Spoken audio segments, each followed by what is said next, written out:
perwakilan dari kelompok 5C dari Matkul Penyakit Bakteri dan Jamur, mahasiswa Fakultas Kedokteran Hewan Universitas Udayana. Jadi di sini kami bermaksud untuk melakukan anamnesa terkait anjing nakak yang terinfeksi oleh penyakit bakteri.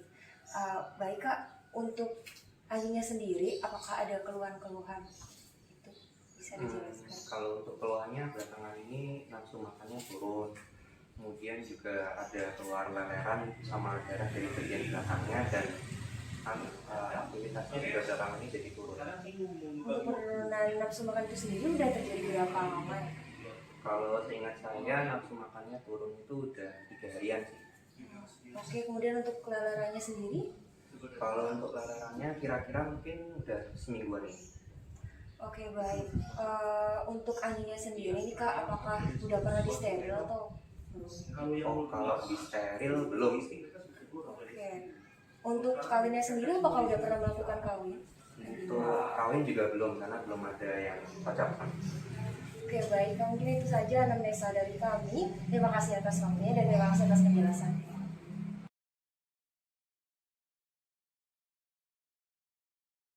Artinya itu adalah timunan nanah di dalam rahim.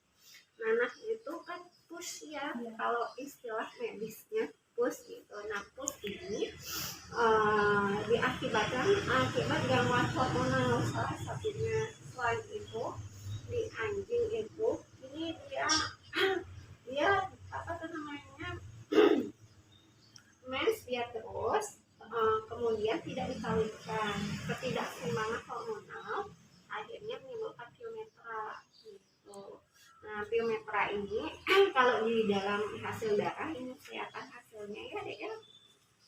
Nah, dari hasilnya itu dia mengalami anemia begitu.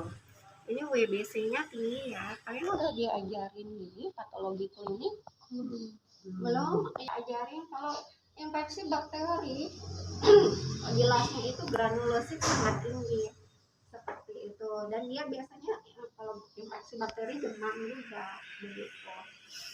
Nah, WBC-nya tinggi banget sama granulosit. Kalau udah seperti ini kita diagnosanya pasti mengarahnya itu ke infeksi bakteri gitu. Kalau dari hasil gininya, kalau udah piometra seperti itu, kita biasanya lakukan operasi. Nanti pas dioperasi diangkat rahimnya, kelihatan lah kalau dibuka rahimnya itu ada nanah. Bisa menurut kalau misalnya untuk piometra itu untuk mengidentifikasi selain melalui uji itu apakah ada cara yang itu Bisa kalau kita sih USG ya, kita lakukan ultrasonografi itu kelihatan hasilnya seperti ini nanti itu. Kalau kayak ini namanya ini ada bentukan balon, bentukan halo gitu di dalam hati seperti itu. Untuk diagnosanya begini, melakukan suatu diagnosa infeksi penyakit kita biasanya berdasarkan anamnesa dulu. Yang ini jamurnya, yang ini kita jamur. Ini jenisnya si Trichopiton ya, begitu ya. Nah, kalau yang ini hasil USG. Kalau yang ini foto hewannya yang piometra. Ini juga piometra juga ada. itu muntah.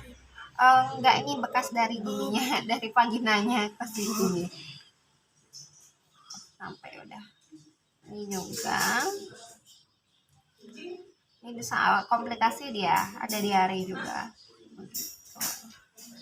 Oke, kalau ini rahimnya Pertanyaan yang pertama, hewan yang terkena penyakit ini itu biasanya gejalanya seperti apa ya? Kalau ini kalau di lapangan, kalau yang biasa datang ke Badungan itu hewan yang terkena piometra itu ciri-cirinya kalau dilihat dari segi fisik itu dia itu nafsu makan menurun, bahkan dia sama sekali nggak mau makan, tergantung dia kasus piometranya itu sudah lama atau baru.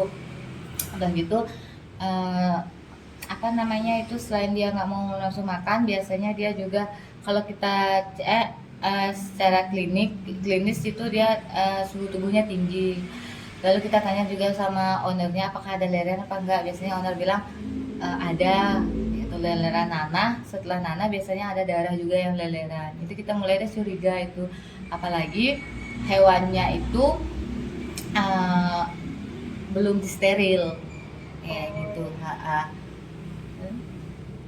Terus bagaimana melakukan anamnesa dengan pemiliknya ya, Dok?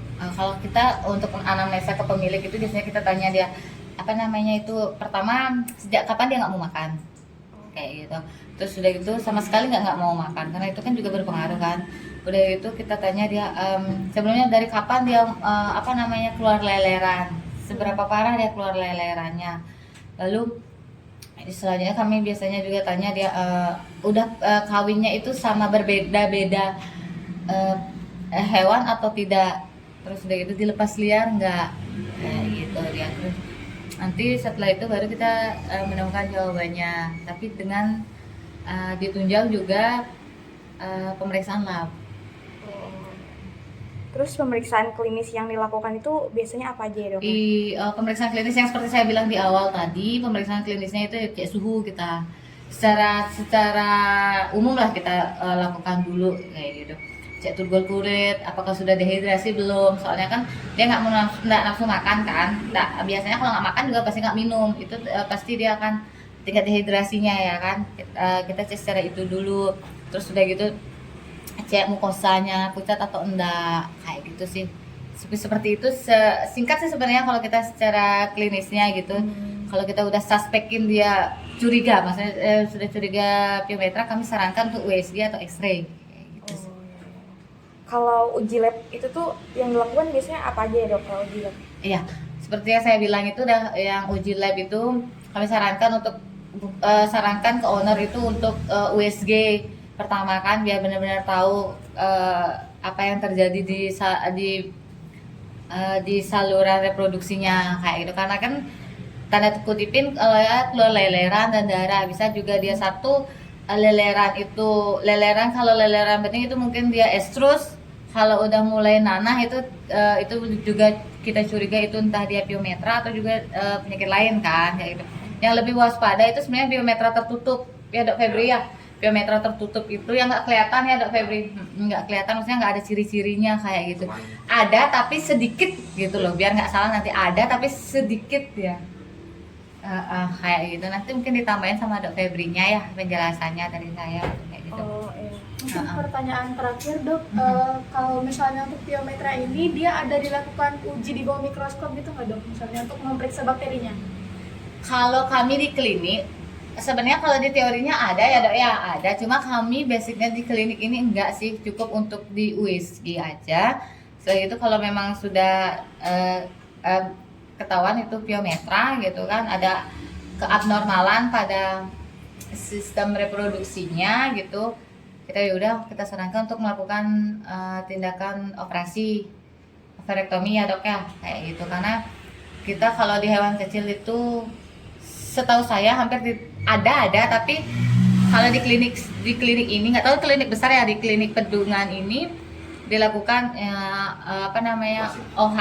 Untuk flushing itu enggak, kami langsung OH gitu, lebih satu karena lebih aman juga ya, Dok ya, langsung diangkat ya.